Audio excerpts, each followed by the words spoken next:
இங்கே தமிழ்நாட்டில் வந்து பார்த்தீங்கன்னாக்கா நம்ம ஒரு இந்த அமைதிப்படை படம் பார்த்துருப்பீங்கன்னு நினைக்கிறேன்.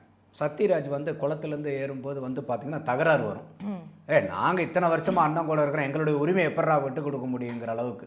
ஸோ அந்த மாதிரி இருக்கக்கூடியதில் இந்த 5 வருஷமாக வந்து திமுகவினுடைய மக்கள் விரோத செயல்களுக்கு பூராமே வந்து திமுக காரங்க பதில் கொடுத்து திமுகவினுடைய நடவடிக்கைகளை காப்பாற்றுறாங்களோ இல்லையோ, கம்யூனிஸ்ட்டுகள் 2 கம்யூனிஸ்ட்டுகளும் விடுதலை சிறுத்தைகள் கட்சியும் மதிமுகவும் தான் போட்டி போட்டுக்கிட்டு வந்து காப்பாற்றினது.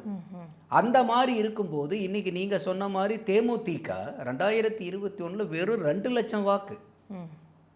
இன்றைக்கி வந்து அதிமுகவும் அந்த கட்சியை கைவிட்டுருச்சு. அந்த கைவிட்டதுக்கப்புறம் இங்கே வந்து அவங்க அடைக்கலம் போகிறோம். அப்போ வந்து ஒரு மறுவாழ்வு கொடுக்குற மாதிரி இப்போ நீங்கள் கொடுத்துட்ருக்கிறீங்க.